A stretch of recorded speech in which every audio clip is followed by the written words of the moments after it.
Hello, welcome to this, our first masterclass in the ET project world, and the final masterclass, as it says on the screen, for 2023. Of course, in 2024, we're going to be bringing you many more, but for today, welcome. What are we talking about? We're talking about, as you can see the title, Mastering Business Performance with the 4X Growth Formula. Now, the 4X Growth Formula is a methodology that we've developed here at Coaching for Companies over, I want to say, a career lifetime for myself. That's 45 years in my corporate career and working with clients, whether it's developing executives, whether it's mentoring, whether it's coaching, whether it's consulting with companies. We've evolved and we've put this together so that we can now bring to you, our client base, a real formula that will help you grow and drive your performance to that next level. We call it 4Xing your performance. Some of our colleagues might say this is a 10X process, but it really is something that we're proud of, and we're really happy to be introducing to our listener base here today. So who am I? I'm Wayne Brown. I'm the founder as well as the CEO of a company called Skills for Executives.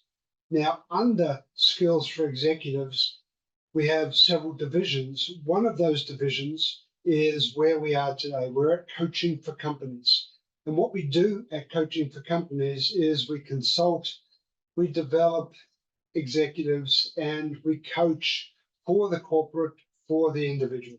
So I've been doing this in the corporate world at least for 45 years. I've been an entrepreneur for some 40 of those 45 years. And over that period of time, I've had the pleasure to work around this fantastic globe that we live in, working with so many different cultures, I believe more than 100 cultures, and meeting many people from different countries, different industries, and different environments. So I've truly had a blessed life, a blessed career.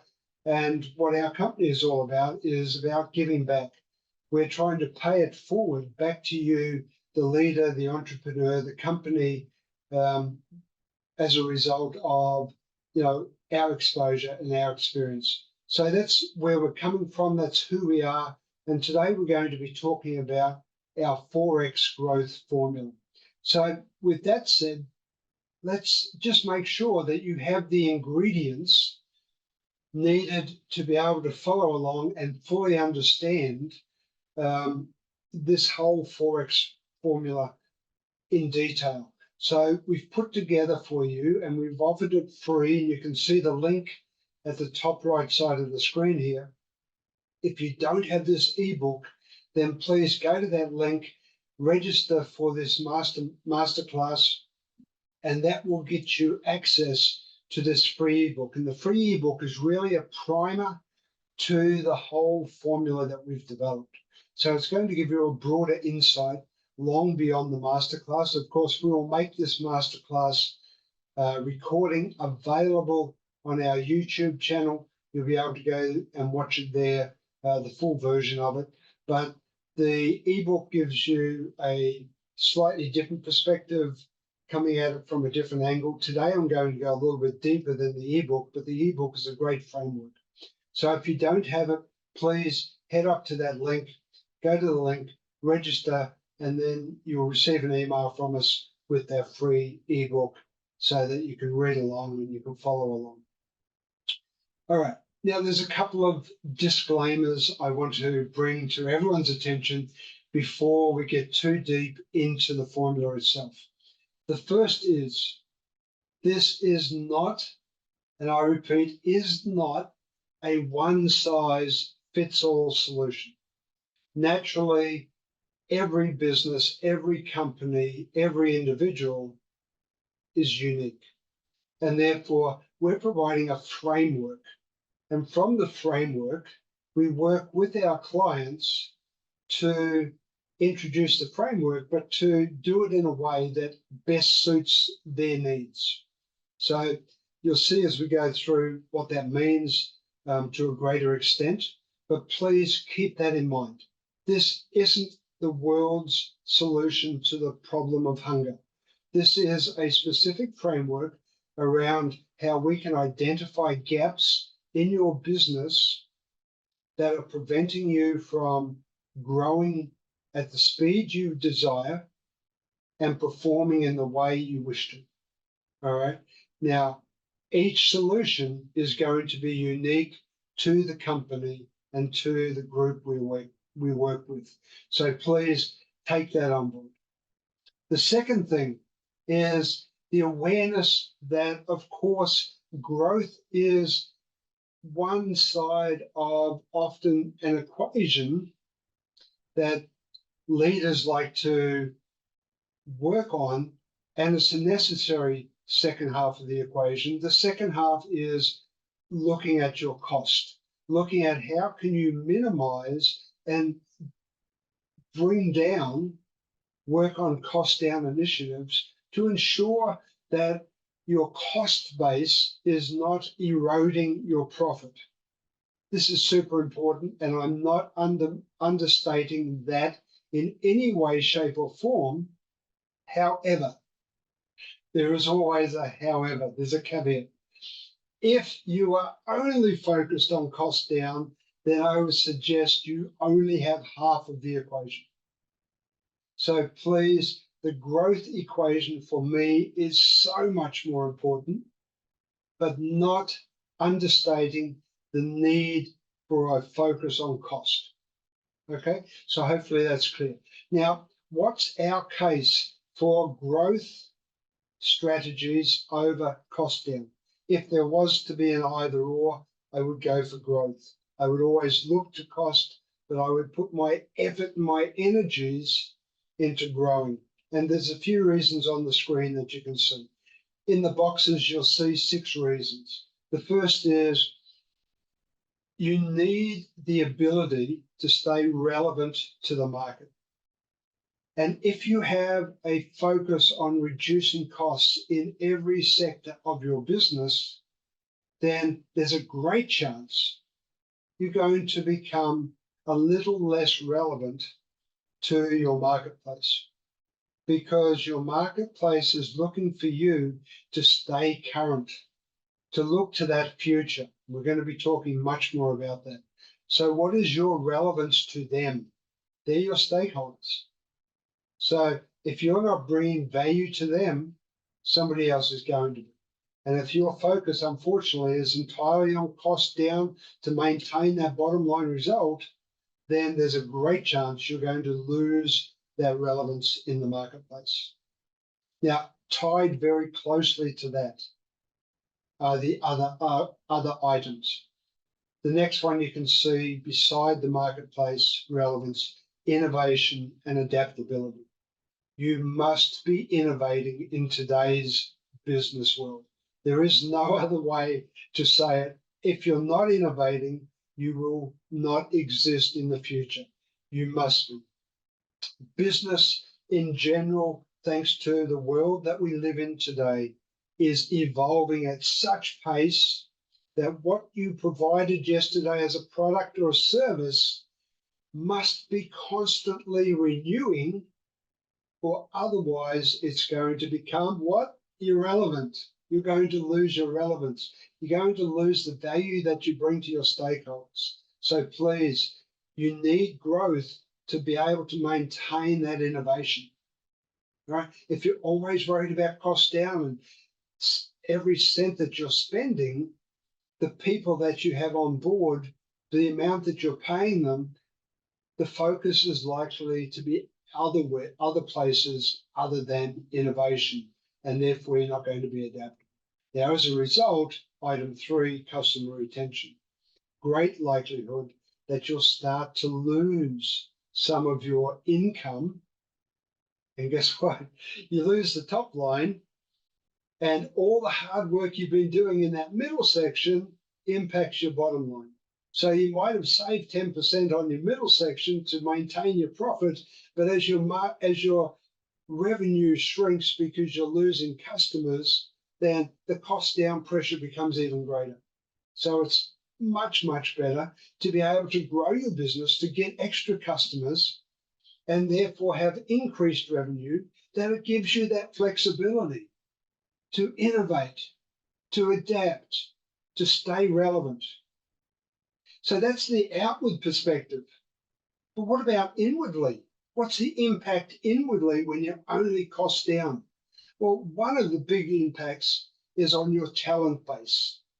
So if your talent base is constantly under pressure to improve performance, to watch every cent that they're spending, to do things that are restrictive in practice that may achieve growth, then your talent is probably not going to be as happy. And that's a generalization, I realize, but probably not going to be as happy as if there was a focus on growth and they were out doing what they love doing, and that is creating more business. That is using their innovative creativity, their unique gifts to grow the business. Right? Now, with that comes the ability to diversify. When you innovate, you come up with new ideas. When you are adaptable, you can diversify. Diversification minimizes risk. If you're not diversifying and you're focused on cost down all the time, then the likelihood is you're going to miss opportunities that may come your way if you're open to new ideas, to new avenues. And then finally, value and confidence. Why value and confidence? Well, value is paramount. If we're going to talk more about our ecosystem shortly, but value and the trust, the confidence, the belief from your clients, your stakeholders, that you are the group that they should be associated with. You are the supplier, the vendor, the partner, the co-creator that's going to help them get to where they want to get to, and as a consequence, help you achieve the top line, driving the bottom line. Then you must produce value, you must create trust, you must maintain their confidence. And it's far easier to do that if you're growing rather than trying to be sustained through cost down. So in short, if we were to give you our two biggest reasons why we believe in growth versus cost down, again, not saying you should never do cost down, but we're saying if you do it, it has to be in partnership with growth. All right. Our two biggest reasons are sustainability and competitiveness. So I'll let that sink in, but that's what drives us at Coaching for Companies as we look towards our future, as we look towards the client's future that we work with, and we recommend our 4X growth formula. So with that said, let's have a look at the formula, see what it says, see what it is, and start to unpack this a little bit more. So on the screen there, you can see it, right? It's a formula. As we said, now it has a specific meaning. I won't say it's mathematically correct, but for us, this is how we present the visualized idea to our clients to help them understand. So we talk about 4Xing our client base, and we're going to go into that later. We talk about 4Xing our employee base. We talk about 4Xing the technology within our organization. And as a consequence, we talk about, oops, and I see there's a 4 missing, 4Xing our financial result. So if you recall, I'll talk more about this shortly, but if you recall the balanced worksheet, right? Or the balanced scorecard, we talk about these items. Now we've changed processes for technology. Within technology, of course, within all of these items, we have processes. So we've modified our scorecard a little bit, and we work on clients, employees, technology to generate our financials. And as a result, we believe it creates performance squared. All right, so that's our formula. Now, there's more to it, of course, and we're going to give you this framework today. As I've said, this is unique to each business. And so when we work with the business, of course, we follow a guideline, a framework, but the secret sauce that we introduce, that we work with our clients, is what they pay for. Okay, so I'm giving you the framework today. If you want to engage us and pay us money, that's why we're in business. No apologies there. We're in business to make money, to make profit, and that's what we bring to the table. So I'm giving you the framework, but the secret sauce lies in the ingredients that we put into place here. So that's what our formula looks like. As I said, there's more to it. What are we going to be talking about today in this masterclass? Well, there are the 5 areas that essentially make up this Forex growth formula, our whole methodology. So we start with uncovering the big picture. We're going to look at that first. And then we go into the first stage of, and we use, you'll see, we use as a metaphor, as an analogy, the good old faithful fishbone. Why? Because it allows us to really paint a visual picture that supports our process. Okay, so as we go through this, keep that in mind. So stage 1 is what we call our Forex Horizon 3. Stage 2 are the reactives. The terminology, the meaning behind each will become more clear as we go through in this masterclass. Stage 3 is our growth phase. And then stage 4 is where it becomes this perpetual motion in action. So what we call perpetual growth. So that's what we're going to be talking about today. We're going to go through each one in the next, wherever we have left, in the next 80 odd minutes, 70 minutes. We'll go through each one, and hopefully by the end of it, you'll be clear about what it does, what it brings to the table, and why we get so excited about it working with our clients. All right, so that said, let's move into that first uncovering of the big picture. So as it says on the left-hand side, it's all about comprehension. We want you to be able, or I'm talking now when I say we want you, I'm talking about you being our client, or if you're not our client and you're listening in, you being our listener. We want you to be able to understand and comprehend that big picture first. Before getting into the detail, before diving in, getting your hands dirty, it's important. It's critical, in fact, that you step back, that you zoom out and take that big picture perspective of your systemic business ecosystem. Now, the picture you see on the left-hand side is that systemic business ecosystem. In terms of the graphics, what it's showing there are the different factors, the different stakeholders, if you want to give it a name, that we sit within in that ecosystem. Now, the ecosystem consists of more than just your stakeholders, depending on how you define stakeholders, and I'll show you a different image in a moment that gives you a different perspective. But you see the fishbone that we're using. That's us. That's you, the client, sitting in the middle of your systemic business ecosystem, surrounded by that ecosystem. So therefore, we want you to be able to zoom out, to be able to see the impact that the systemic aspect of that ecosystem is having. More on that in a moment. If you read JFK's quote here, change is the law of life. And those who only look to the past or the present are certain to miss out on the future. All right.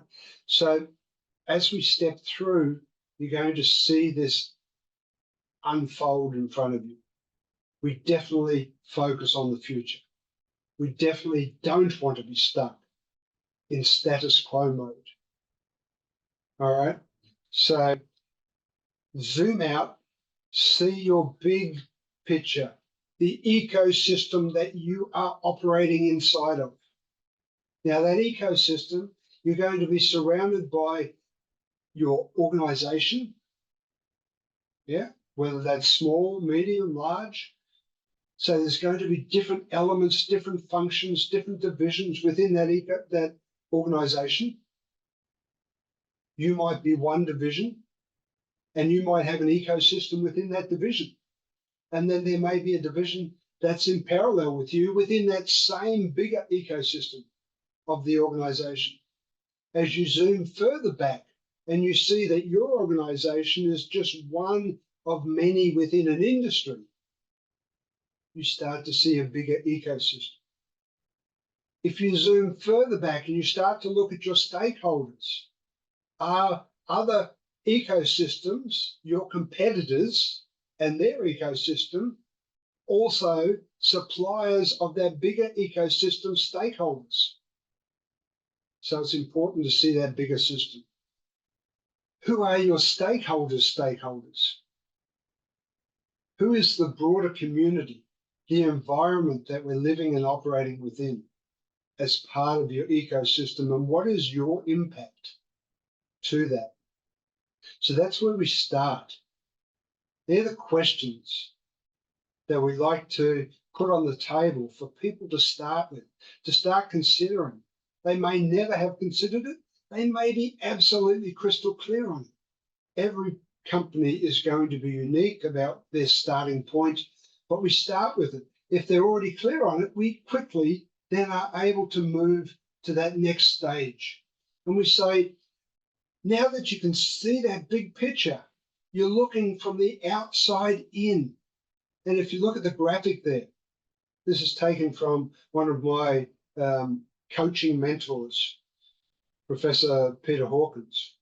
And he talks about this 6 lens approach. He talks about looking at your ecosystem, standing where you are, looking at the interpersonal connection that you have, looking at your team as the next layer, looking at your organization as a further layer, looking at the stakeholders even further out, and looking at the wider, broader ecosystem around them.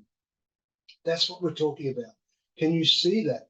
Now, not only can you see it, but if you can see the image very clearly, you can start to see those white arrows. These are the interplay that is happening in this systemic environment.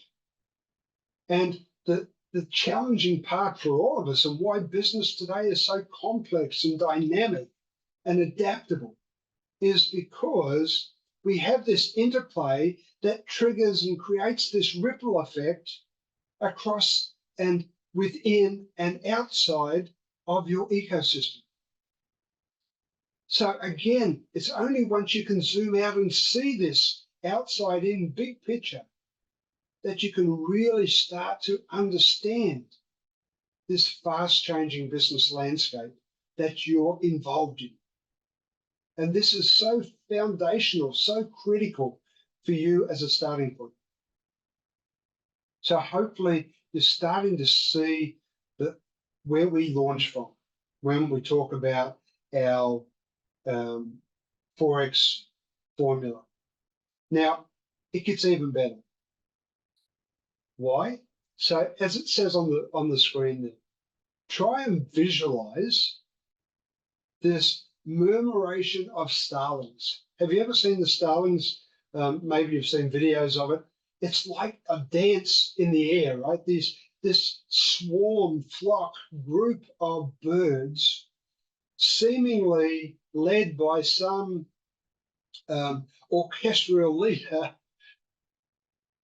invisible, of course, but the movement is seamless and they're operating as one.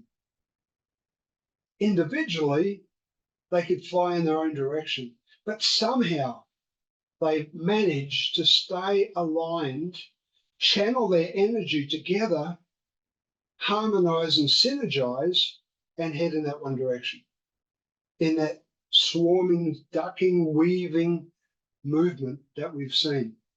Now, another example, the School of Trevally.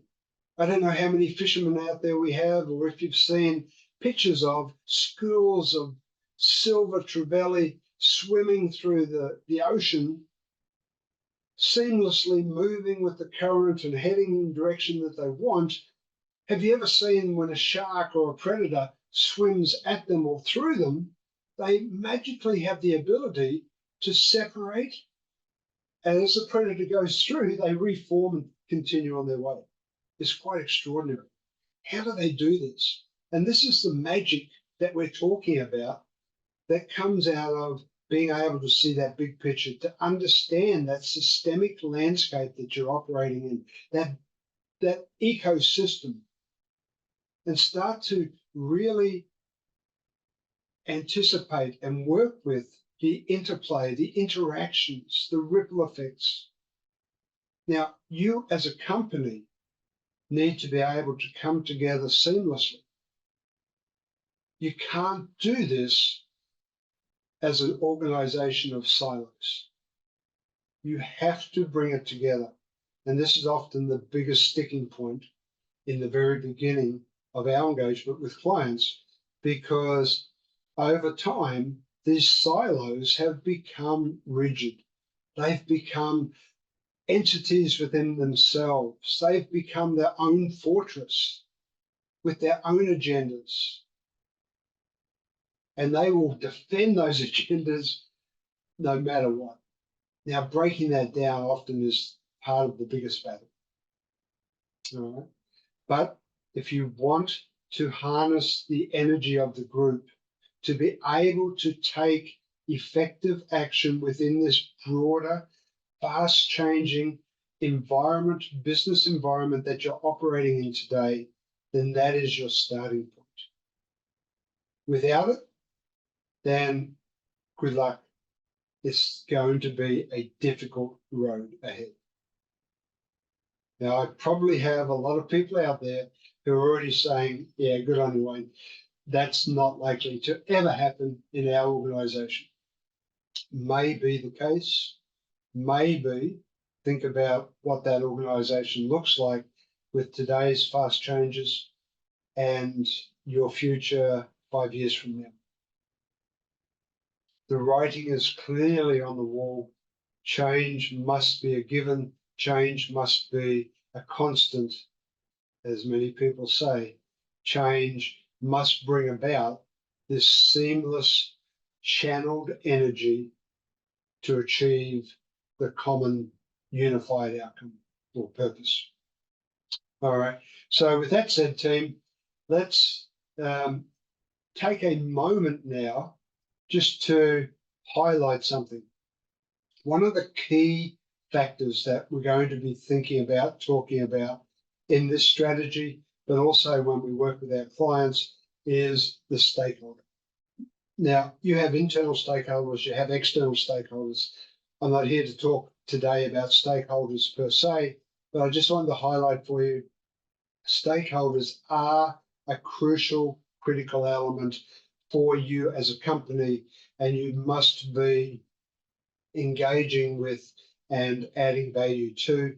We have each quarter a different campaign, each month a different campaign, but each quarter the same area. So each month we have a new campaign. Today we're doing the masterclass. Next month we'll be doing our quarterly challenge. Our quarterly challenge in January, as you can see on the screen, is about stakeholders. It's a 5-day free ultimate challenge, 90 minutes each day. And I'll show you at the end of our discussion today what is involved. But it's really something not to be missed if you really are serious about taking a step forward and enhancing the value, enhancing the experience enhancing the loyalty of your clients. So don't want to turn this into a commercial, but just to make you aware of it, it's a critical element that we talk about. All right, so let's jump now into stage one. So far, we've spoken about our systemic ecosystem and the importance of you seeing it by zooming out, stepping back, looking at it from an outside in perspective rather than an inside out. Inside out would be an example of where you turn up to work today in your department and you look at the colleagues around you, you look at the broader organization, maybe you look at the industry beyond that. What we're saying is step back, be able to see all of that from the outside looking in to be able to see the impact that it's having first. I'm not saying you never zoom back in. We'll show you that in a minute. But for now, we're zooming out. Then we come to stage one, which is really where the Horizon 3 comes into a field of its own. So I'm not sure how many of you have heard of Horizon 3 or the 3 Horizon framework. The McKinsey company have their 3 Horizon framework. Bill Sharp and his colleagues in the UK have their 3 Horizon framework. I tend to use Bill Clark's version because it works nicely with how we work with our clients. But what we're suggesting here is that before going further than seeing the big picture and having that clarity, you then start to look to that horizon that is now visible because you've seen the big picture, you can see the interplay, you can see the ripple effects. So you now start to see further than where you've ever seen before. Now that you can see that horizon, you start to turn your attention to the disruptions that may be on that horizon, the challenges that are heading your way, the things that if you do nothing are going to disrupt you in the sometime near, medium, or maybe longer term future. These are disruptors that if you take the stance back, you're zoomed out, you're looking to that horizon, you're understanding the big systemic ecosystem, you start to see those potential disruptors.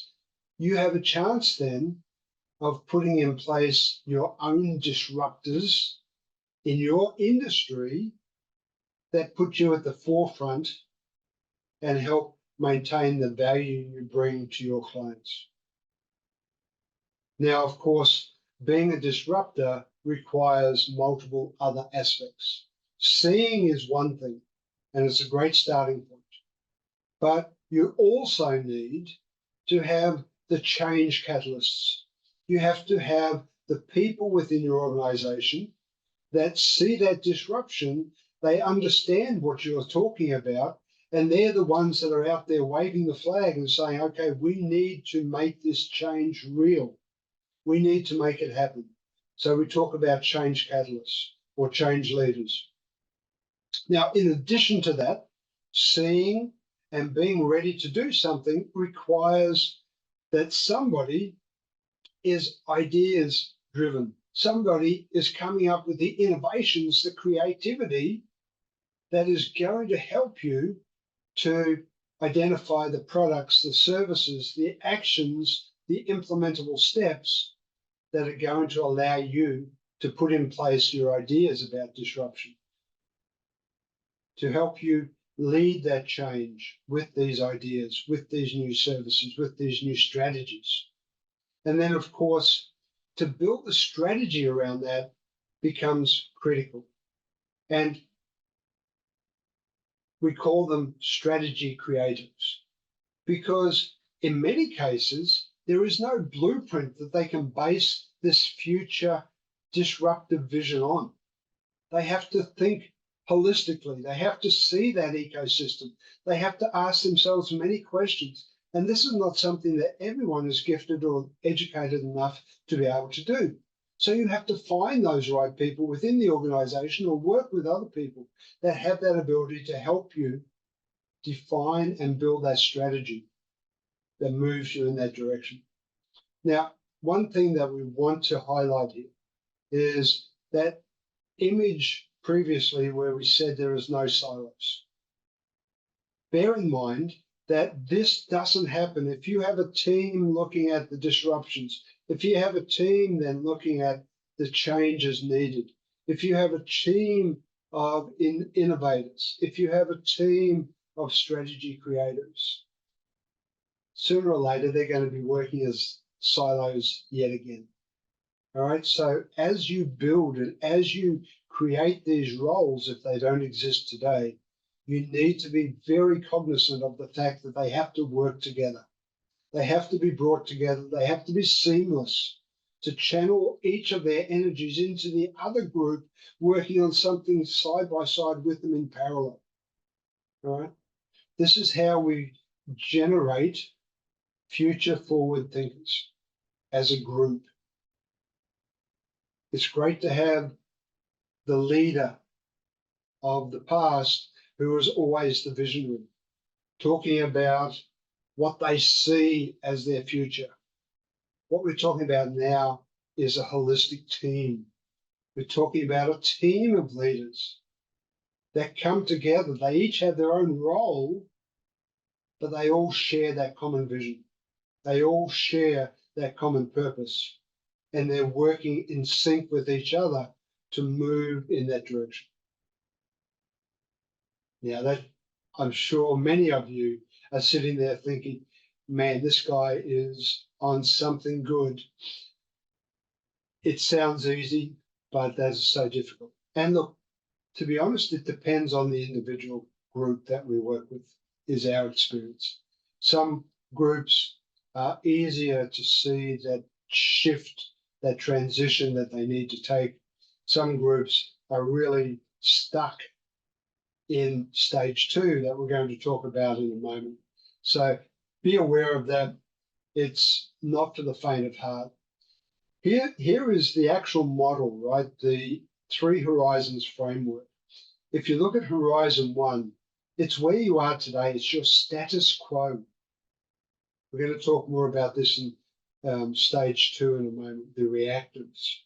And the problem with the status quo, with the business as usual, is you can see over time, it becomes less and less valuable and unable to maintain that relevance in the marketplace. Now, picture or think back to when we were talking about cost down.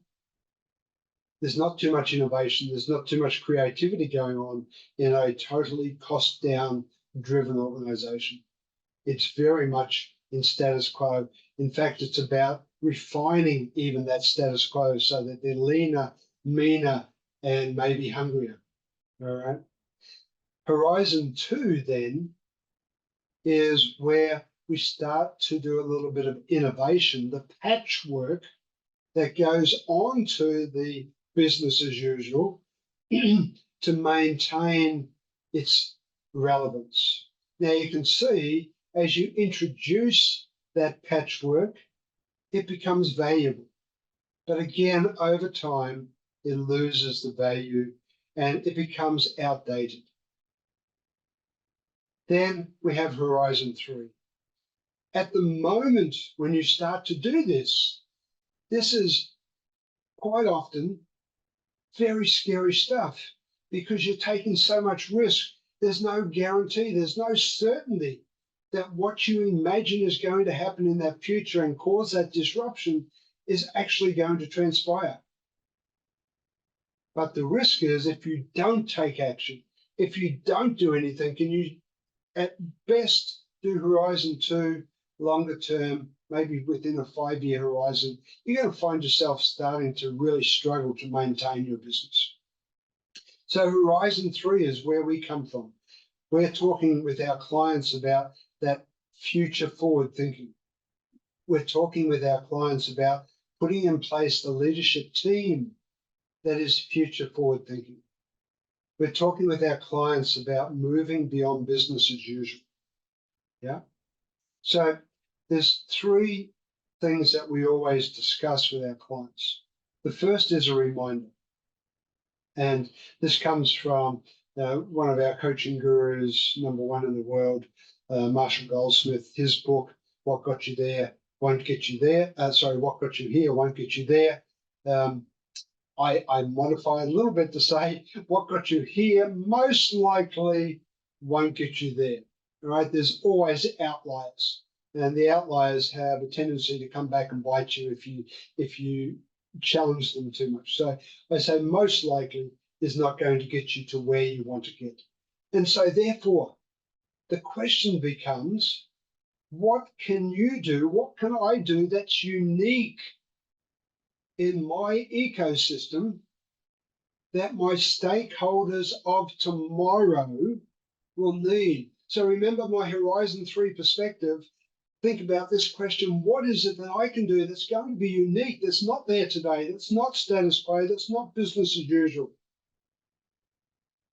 that is going to be what my stakeholders of tomorrow require? And then that really inner reflective moment.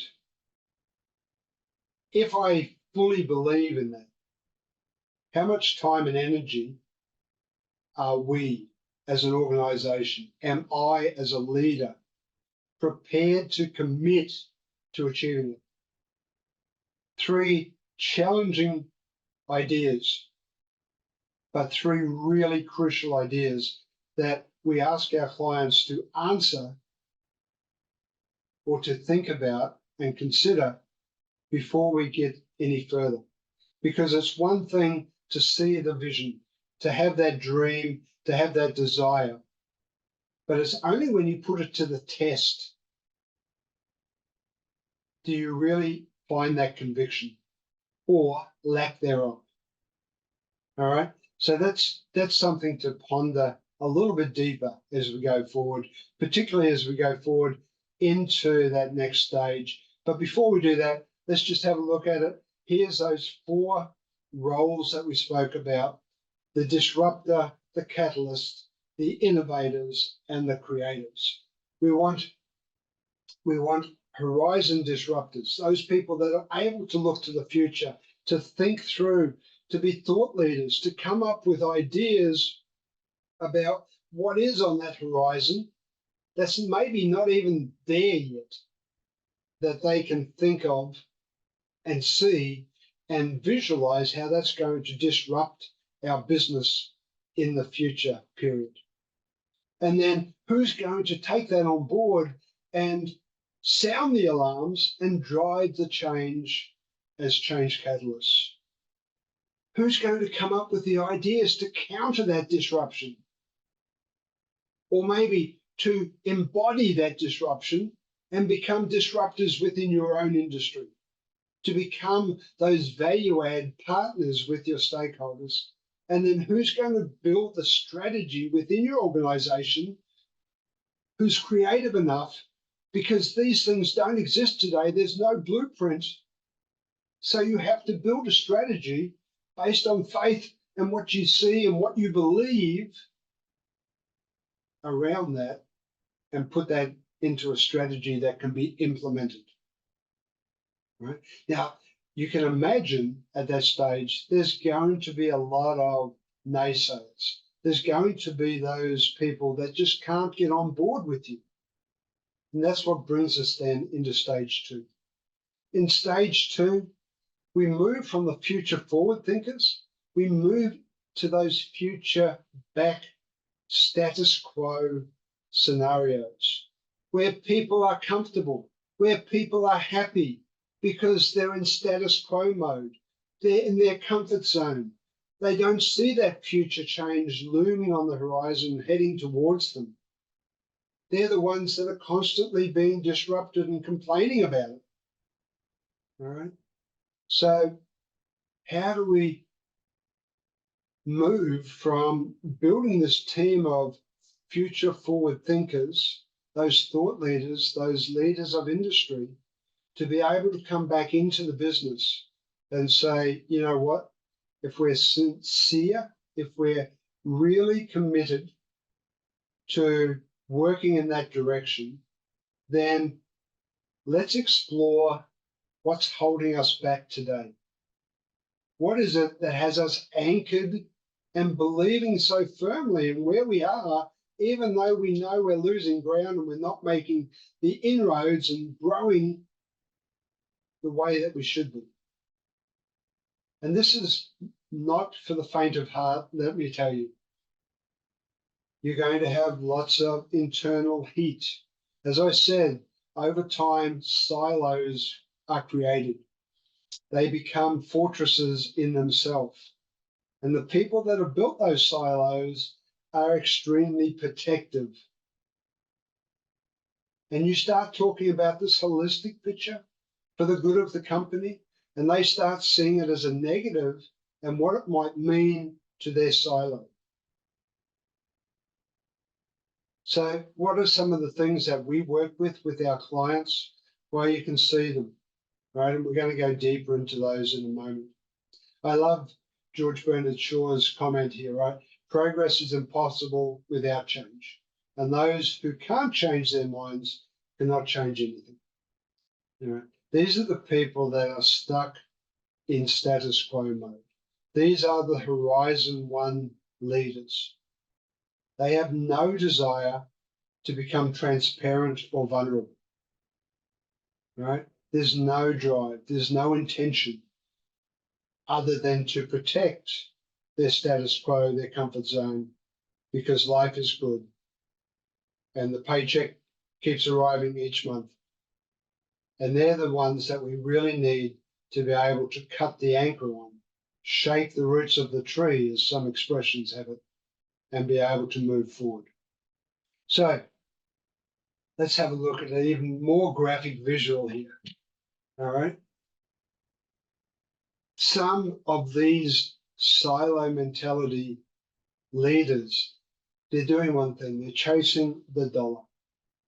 And the harder it gets to reach, the more risk they're prepared to take, the more things that maybe don't fall under compliance. Maybe they'll not spend the money in an area to make their bottom line look good in the short term in the hope that something changes positively for them in the longer term.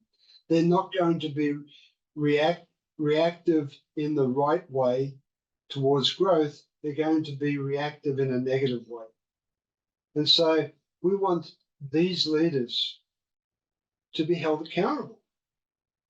If you can't hold those leaders accountable, then maybe, worst case, this is stemming from the very top, from the CEO level, maybe even the board, the chairman, if you have that large a company, may be part of the root cause here.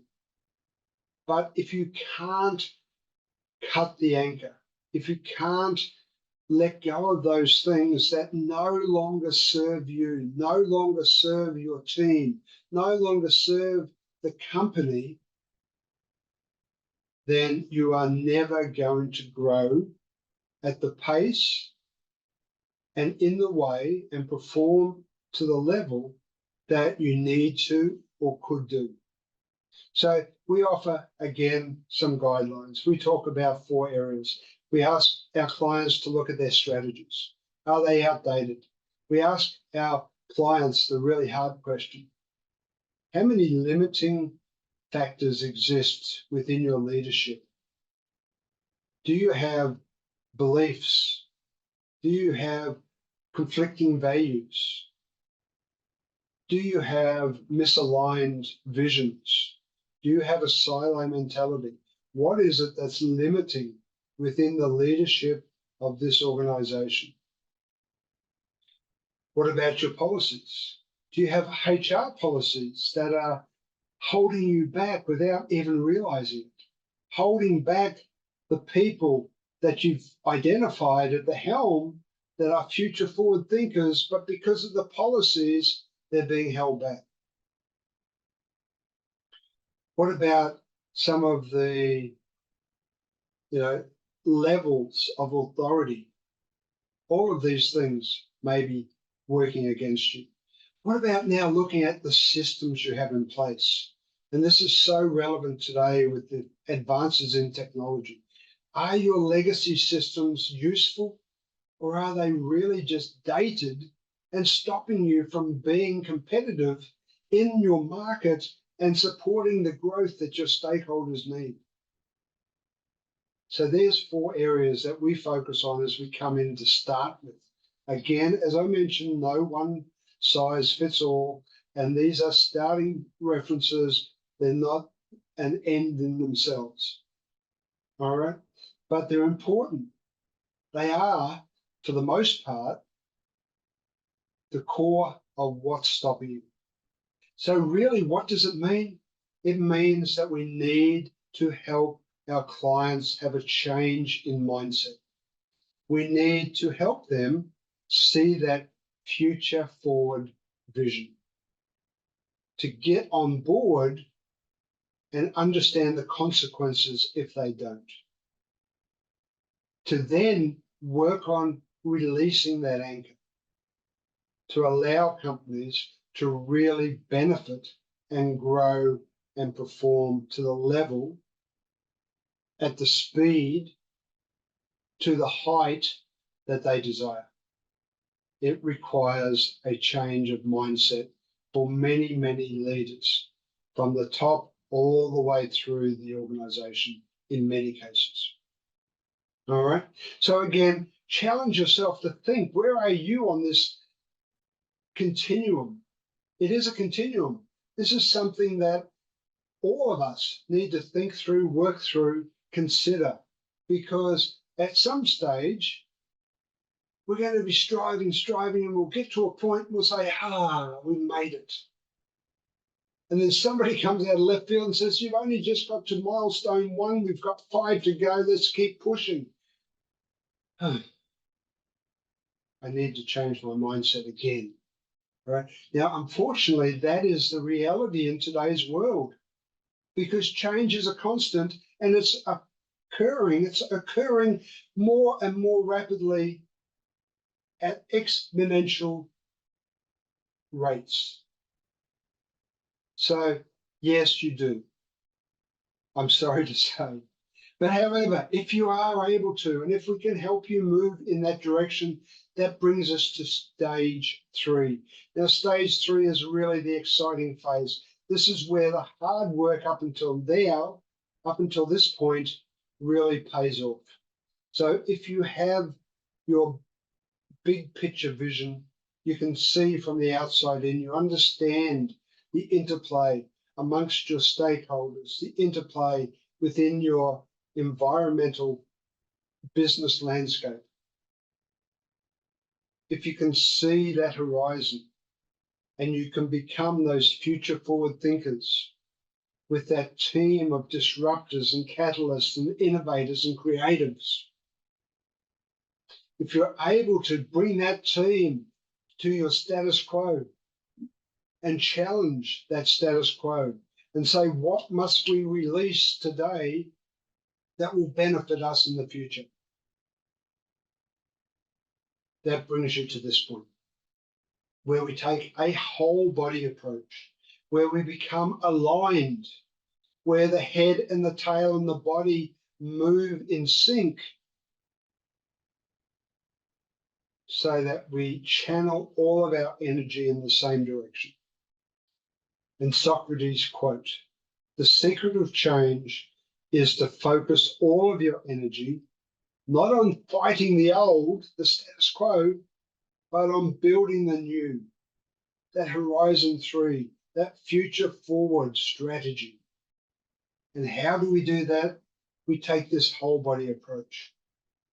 Now, of course, we have 4 areas that we focus on. So let's go a little bit deeper into our 4 areas so you can get a broader understanding. And this is essentially the area where the most work occurs, because the other areas are dependent on how long you as a leader wish to take in making that change, in identifying and working together to be able to release those anchors to bring yourself to this point. Once you're at this point, It now, come back to your balanced scorecard. It now requires that you put these things in place, and that may take time, hopefully not too much time, but that may take time. And as you can see, we focus on 4 areas. We focus on your clients. We focus on your employees. We focus on technology. And as a consequence, we make sure that your finances are where they need to be, so that as you're benefiting from these 3 elements, that you're not blindsided by cash flow, as an example, by overruns in your budget, by not having the ability to plan for your growth and to scale. We need to make sure that you have the reporting and the reviews in place that enable you to monitor and have control over that business as it improves. Okay, so there's your balanced scorecard, if you want to call it that. Our clients, our employees, our technology, underpinning each of those are subsets. We're going to look at those in a moment. So whether it's the process, the system, the tools that you have, the ways and the methodology, etc. Right? But they're the 4 areas that we initially turn to. And of course, as you might imagine, if you're a leader and you've been in business for a while, you're going to know that this is not a short-term solution. This is not something that you come in one day and by the end of the week, you've got the fix in place. This takes time. It takes effort. Remember that alignment. And it will cost money to do it correctly, particularly when we come to technology. All right. So let's go a little bit deeper and have a look at what's underneath each one of these 4 elements.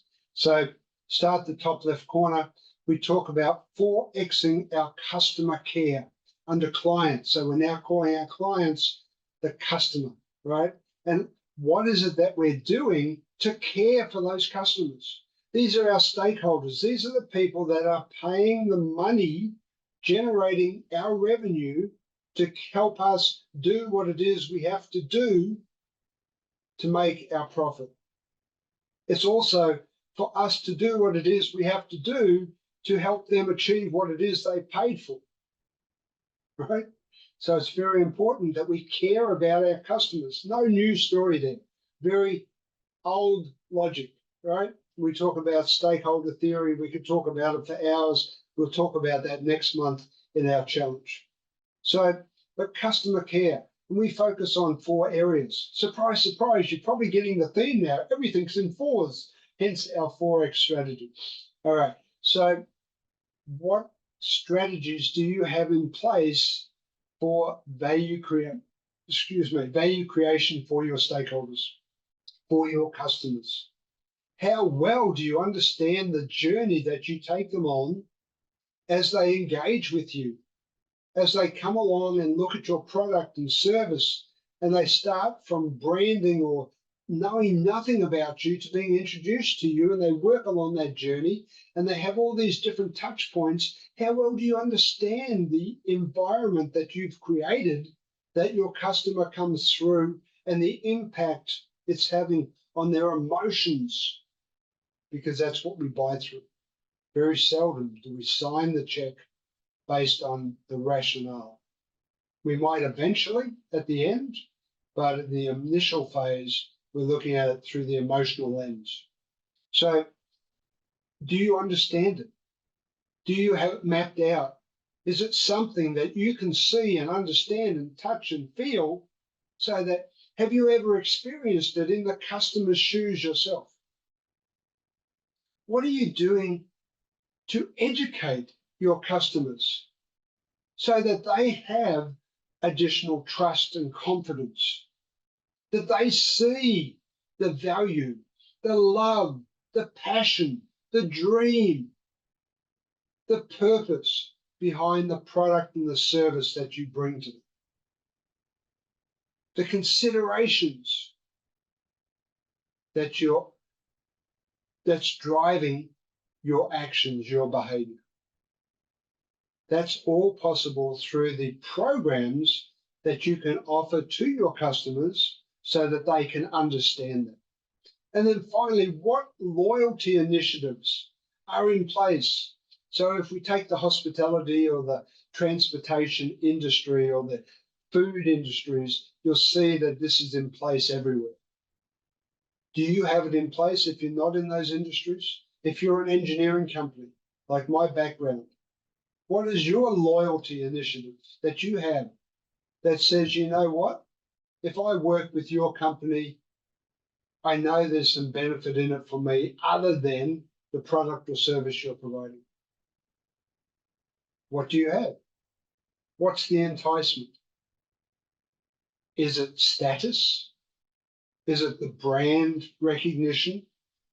If we take the iPhone, is it the fact that if I own an iPhone, I have that status, that ego boost, that intangible? Or is it something more tangible? But what is it that I'm getting that's going to drive my brand loyalty, that's going to keep me attached to your organization, that even makes me an ambassador for you at no cost? And we all know the value of having ambassadors loyal to our organization, to our brand. At the absolute worst, they give you a second chance. At the absolute best, they tell 10 other people about why they should be engaged with you.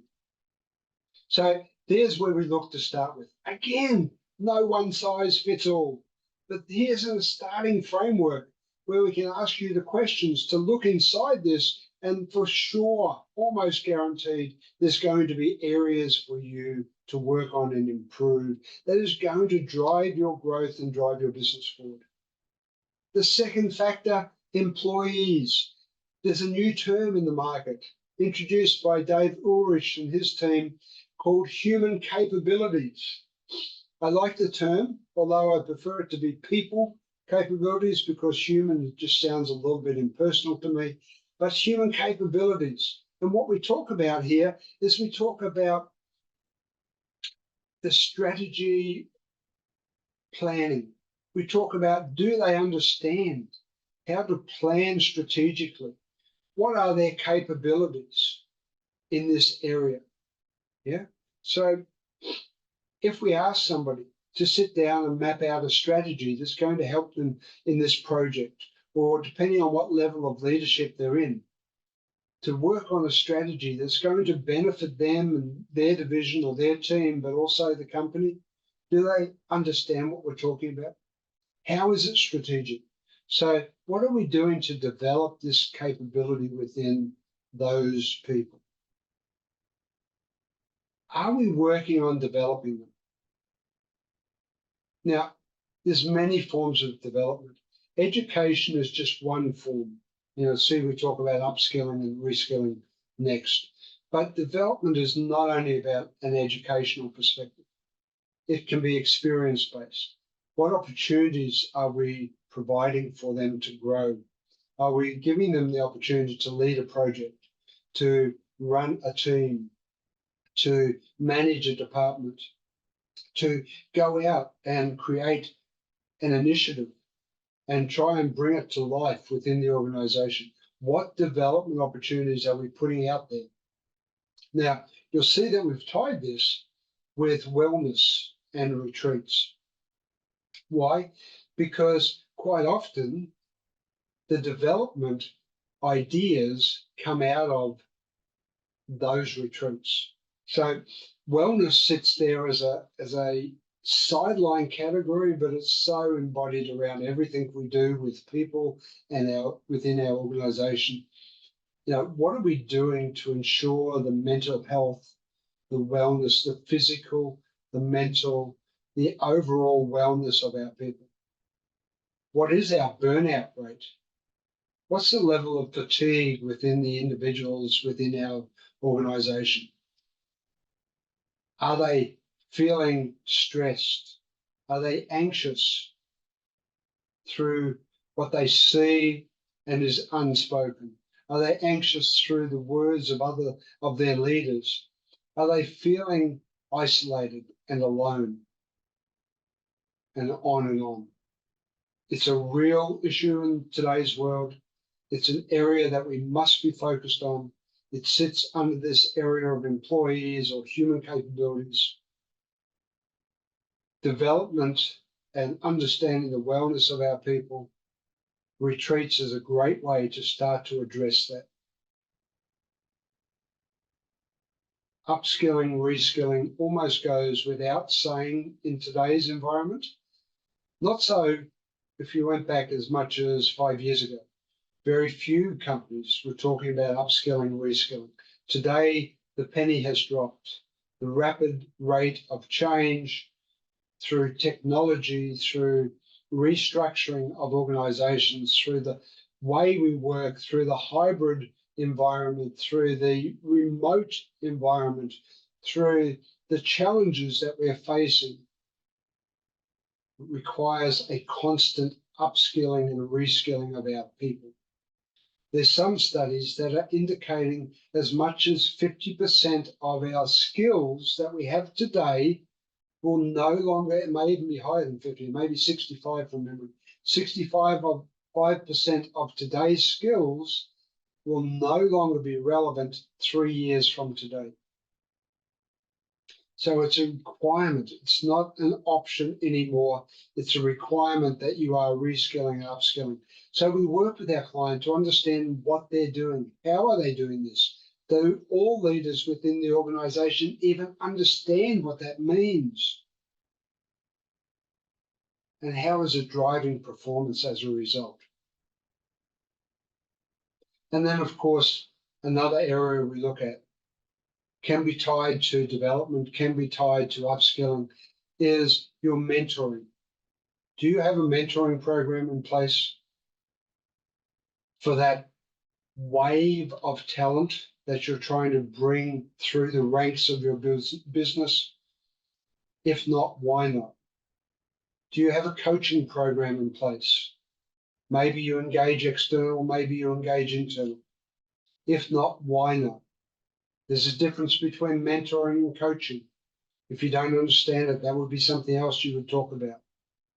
And are you planning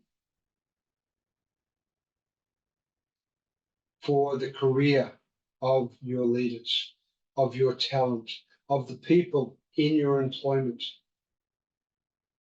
Many people shy from this, but we know that the Gen Z and the younger generation coming into the workforce shortly have an expectation that quite often is unrealistic with this larger organization we have. We just don't have the opportunity to promote them, to move them forward as rapidly as they may hope. And what are you doing, therefore, to address that concern?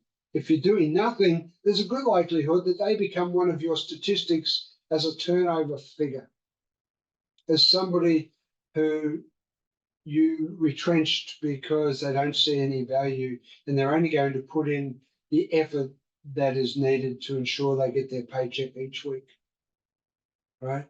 If you're not planning with them for their future, likelihood is they're planning for it by themselves. And that may or may not be with your company. So there's another 4 areas that we look at with you together, the human capabilities within your organization.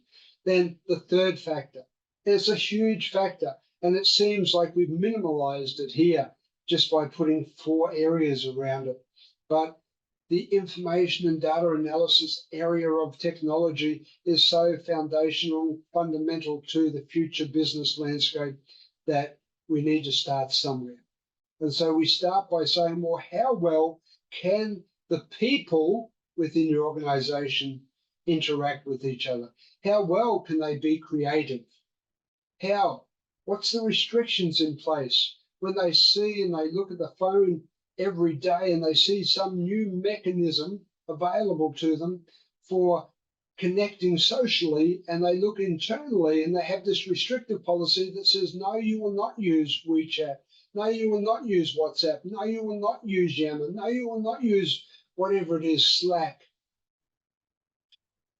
or Twitter or a myriad of other platforms to communicate. If not, then what's your alternative? What is your mechanism for making sure there is that environment where everyone can connect when they need to, when they want to, when they have a question, when they have uncertainty? What is your mechanism for communication? It's such a foundational question, yet many companies are not addressing. Or they have restrictive policies in practice that actually stifle it. Right? How well are you managing the business performance as a whole? What are your analytical tools that you have in place? Now, likely it's going to be driven by finance, but is that the right solution? As leaders, do we need the finance departments to tell us, hey, Wayne, what's going on with your division? There seems to be a problem. Well, I should know long before the finance people know there's a problem if I'm analyzing my business properly. And there are so many tools on the market today that enable us to have great analytics, great reporting, great performance measures in place so that we can see at the glimpse on the dashboard, if you want, how the business is performing. Now, it means that you have a whole myriad of systems underneath, SOPs, a whole myriad of things in place that enables that to be possible. This is a high-level line item. Similarly, how are your employees performing? Sales is an obvious area where you get to measure this, right? How many meetings have they held? How many face-to-face? How many virtual? How many quotes have they submitted? How many follow-ups have they conducted? How many jobs have they secured? What's the pipeline look like? Sales is probably the easiest to measure. However, it's not the only measure.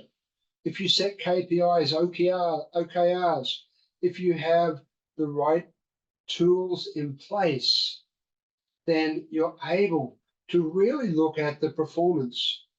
In our teaching, in our group, when we work with clients, we like to ask them to think about gamification.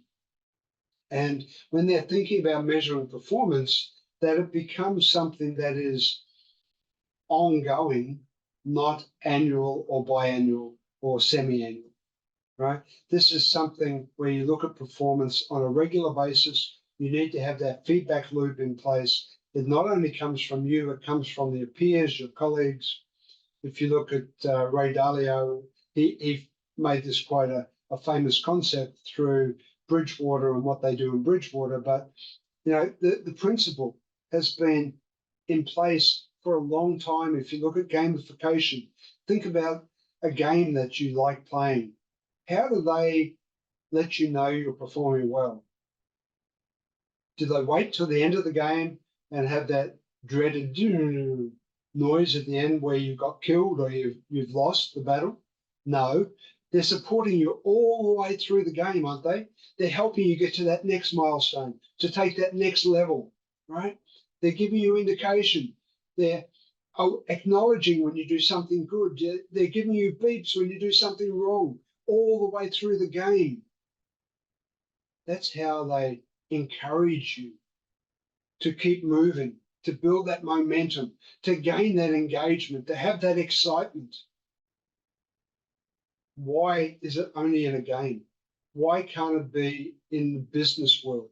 That we as leaders understand the importance for us to be able to bring that level of feedback into our business so that our individual team members have crystal clarity around the way that they're performing and whether it is online, on par, and in the direction required. Instead, we look at our annual, biannual employee surveys that we do as organizations, and we wonder why, if you read the latest Gallup polls, our levels of engagement are at all-time lows. Seriously, not surprising. We have the tools, we have the technology, we have the ability in today's world to change that landscape, to make it different to what it has been in our life up until now. And then the final area in technology is, are you using technology to help you with succession planning? I see, and this is our area that we spend the most time on with our clients, talent development, talent areas of improvement. One of the areas that your talent feels, let's say, underdone by is they don't see their career future. They don't see where they sit on the landscape for succession. Now, in traditional sense, we're always guarded about it, right? We don't want to create this false promise or this false expectation that our people are going to be able to progress just because it says it on the piece of paper. Right? But if you have the other components in place, it's not a surprise anymore.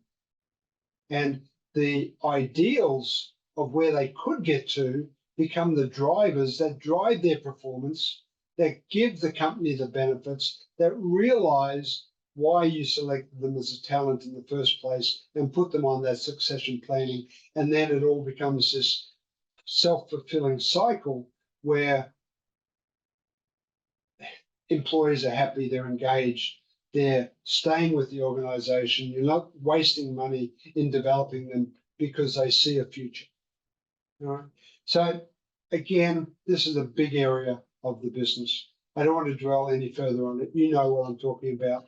But we have now in our ability, with the technology that's advanced through the cloud, through edge, through the different architecture we can create within our organization, we have the ability for people who are younger than me and less gray, who we used to call digital natives, that can speak the digital language, to now become digitally fluent.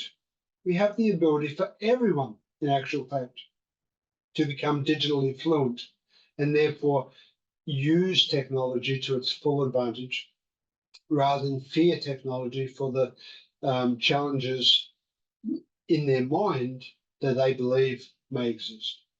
And then, of course, as I said at the very beginning, the final quartile,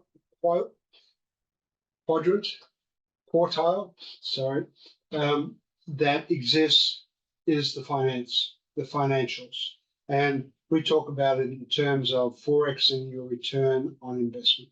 If you get those first three in place, then all that you need to have in place for your financials is you need to make sure that you're aware of the core factors. And we identify four. There's more, of course, but these are critical for.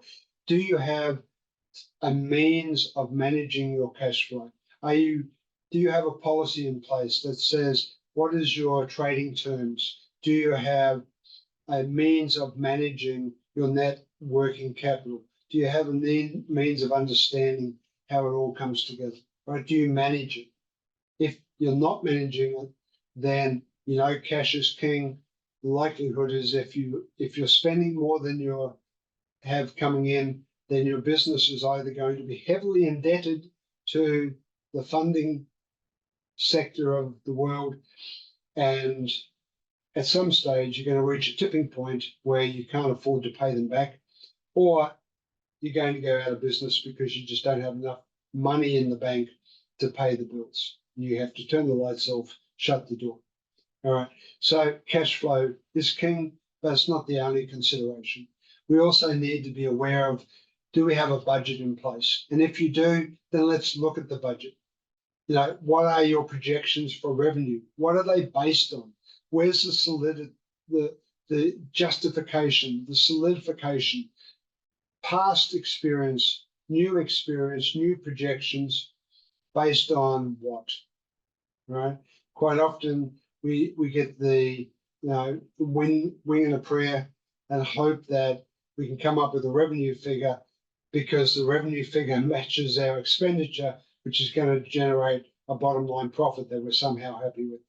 All right, what's the relevance to the budget, and are we living within the budget? If we're not meeting our revenue targets, what's our expenditure? Come back to the growth versus cost down mindset. All right. And are we looking to grow and scale? How elastic is that vision? How able are we to be elastic in that vision? All right. So these are all things that we work with our clients to consider. How do you measure this? How do you put this in place? What does it look like? And of course, you need to have a means for financial management and reporting of that financial management, right? And how frequently are you reviewing it? If you have the tools, but you're not actually doing anything with it, then you know the outcome, all right? So you need to have the procedures, the practices, the policies, the people in place that are going to ensure that you are on top of the financial results that you're generating through the other three areas. All right, so hopefully that gives you some insights. Of course, the secret sauce is in what we do with the client, but here's something that we're about to release in January. It's not available as I speak and sit here today, but it will be within the next month. We're updating our website, and one of the pages on the website under consulting is you'll find you can do your own performance health check for your organization. So if you're a leader, you're leading a team, you're leading a company, whatever, you can go on there and you can look at those 4 growth quadrants that we just spoke about, and you can do a performance health check to see just how you're traveling and get a score as a gauge to give you an insight. Now, it's never going to be 100% accurate. It's a gauge. It's a guide rail for you to get a feeling for where are you sitting in that big pool of competitors. Where are you sitting in the eyes of the stakeholders in terms of generating that client engagement, in terms of creating that employee engagement, in terms of utilizing technology, as well as your financial results. So that's coming January. Keep an eye out for it on our Coaching for Companies website. Something that I'm excited about and we'll be able to bring very soon to the party. All right, so here we are. So far we've covered, as you can see, we're getting towards the end of our time together, but so far we've covered the big picture understanding. I've given you that initial framework for you to have that awareness. We've looked at our future forward thinkers, our Horizon 3, Forexing our Horizon 3. We've looked at that future back, that anchor, those Forex reactives, those 4 areas we spoke about: outdated policy, outdated strategies, restricted policies, legacy systems, as well as our leadership limiters. And now we've just covered the implementables, the areas where we can examine and put in practice the things that are going to drive your business in that forward direction, towards that future forward thinking and perspective, giving you that outcome, that growth, that performance that you need. So these are all things that you can jump on board with immediately for the start of 2024, if you're ready. If you want to know more information, of course, I'll be more than happy to sit with you and explain in detail. All right, but we still have one stage to go. So let's have a look at this final stage. The final stage, stage 4, is really where we talk about perpetual growth. Now, when we started, we wanted you to see that big picture. We wanted you to see your current ecosystem. We wanted you to understand your stakeholders that you have and the ripple effect and the interaction, the interplay that's happening between all of these different parties, between your organization, your teams, your stakeholders, the broader, wider community. We wanted you to have that vision. And through that vision, we then started to look to that horizon, to identify the disruptors, to work out how we're going to drive the change and come up with the innovative ideas and then create the strategies for that future. We wanted you to be able to see what's anchoring you and holding you in that status quo mode, stopping you from that growth that you desire. And then once you're free of that, to be able to move progressively, to grow, to build, to perform. But without this final stage, it's like a one-time event. And we know with the rapid change that's occurring that this can't just be a one-time event. Now, it may, and quite often does, take between 6 to 12 months to reach stage 4, depending on the organization, depending how much they're driven, depending how parallel and seamlessly they are working together. It could take time to do everything that you identify in this first round of actions. And in that time, guess what will have happened? Your ecosystem will have evolved. It will have changed around you. And even though you changed, now you need stage 4 to enable this perpetual motion to be in place, this area where you're continually learning and growing, building and refining, releasing new areas that are holding you back and replacing them with something new. This is our perpetual growth stage. This is where we even start to look at things like our 13th fairy. Now, there's a whole story behind the 13th fairy. If you haven't heard it, I'm not going to share it today because of time. But the 13th fairy is a very interesting concept.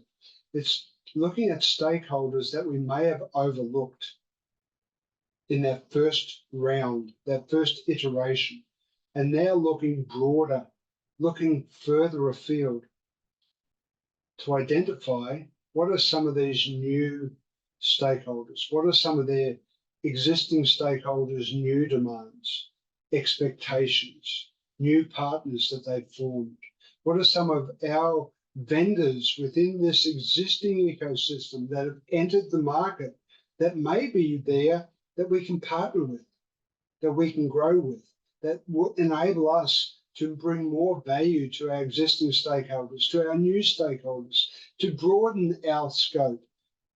You get the picture, I'm sure. And I love what T.S. Eliot has to say in this quote. Let me read it.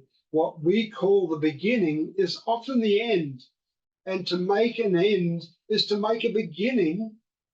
The end is where we start from. And so that applies so beautifully to where we are in stage 4. We've gone through, we went from start to finish, but the finish is just the beginning. And now it becomes this perpetual loop. In fact, we call it our closed loop. We want to make sure that we close the loop so that this does become a cycle. This does become systemic. This is no longer a linear process from end to end. And whilst, yes, you may work on something that is a means to an end, it is not the conclusion. It is just a point on the journey where we continually revisit, reinvent perhaps, to renew. All right, so we close the loop so nothing is left out. Hopefully that doesn't scare you too much or deter you, but this is a fact of life. Now this image, I love this image because picture the main image you can see on the right side of the screen with the colored dots as being your ecosystem. And look at the connections, the networking between those colored dots and the complexity. You can imagine the dynamics and the constant swirl of change evolving within that single network, within that single ecosystem. And imagine that's your ecosystem. But now as you step back and you look further afield and you see those other grey clusters, imagine their ecosystems outside of your main ecosystem. Perhaps it's your competitor. Perhaps it's a different ecosystem altogether. And that somehow, over time, they start to merge. They start to delineate and become this systemic whole. Can you imagine living in that environment? Well, that, my friends, is the environment that we live in today. It is becoming exponentially more accelerated. The changes are becoming more rapid. The complexity will continue to evolve. The dynamism, the dynamics at play, therefore, as a consequence, become equally challenging. Therefore, i.e., our perpetual growth. It is not a linear journey. It is a systemic process that we live in, that we must operate in to bring us to that point. All right, team, well, I hope that has been enlightening for you. Remember, it starts by stepping back, seeing the big picture, taking that zoomed out view of the future. It is all about what I like to term explore, explode, excavate, and become exponential. That is our 4X growth formula. Just move my head out of the way for you. That's what we're all about. That's what we do with our clients and how we bring that to life. So today, what we've covered, we've looked at uncovering the big picture. We've looked at the 4X Horizon 3. We've looked at our 4X reactives, those anchors. We've looked at the 4X growth. And lastly, we looked at the reason for perpetual growth and needs to be. All right, closing comment before we finish up today, team. 5 minutes over, I'm sorry, by the time we wrap this up. January, there's the link on the screen. If you want to access our 5-day ultimate challenge that's working on how you can learn new ways to maximize your stakeholder value. 90 minutes for 5 days, each day 90 minutes over 5 days. The picture on the top right gives you an insight to the goodies awaiting you for free. There is no charge for this challenge.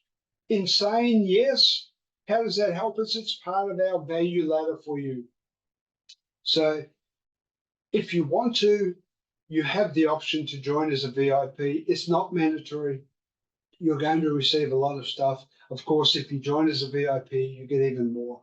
But join as a VIP or for free makes no difference to us. We do more with the VIPs, of course, but in the VIP package for 5 days is $59.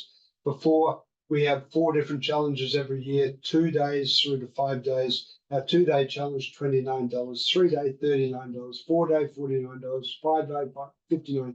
So that's what you get. Hopefully it makes sense. If you want to learn more about us, there is where you can go to find out. We do quarterly events, right? So every quarter we do a masterclass. Every quarter we do a challenge. Every quarter we do a mastermind. In addition, we have 3 transformational talent development programs for executives. During the year, each month we'll be promoting whatever it is that we're doing that month. You'll see it through our social media. You may be on our email mailing list. You'll receive information about it. If you go to LinkedIn, you'll always see me talking about it. You see our company page talking about it. If you go to Facebook, you'll see us promoting it. If you go to the other, YouTube, we're very active on. So if you want to go to our website, be aware that we'll have a new website up at some stage towards the end of January 2024. That's where we are. As I said, this masterclass is the first and the last for 2023. Our next masterclass is in March 2024. The way that we operate is our masterclass supports our challenge supports our mastermind, and then we start the loop again. We have 4 loops every year. Hope that makes sense.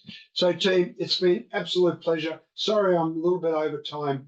Hope you've enjoyed. Hope it's been insightful. Hope you got something from it. If you want to connect with me, please do. LinkedIn is the best place to go. You'll find me at Coach Wayne Brown, I think it is. I forgot the URL, but you'll find me on LinkedIn. Love to connect with you. If you want to know more about what we've spoken about, happy to do. You'll get a copy, or you can listen to this video again on YouTube. We'll be posting it later today or tomorrow. You can also get the free ebook if you go and register for this masterclass. Been great. Loved the opportunity. See you next time. Until then, stay safe. Bye for now. So what are you waiting for? Hit the subscribe button below and click on the bell icon so I can pop up in your feed occasionally with a great tip for your ultimate growth.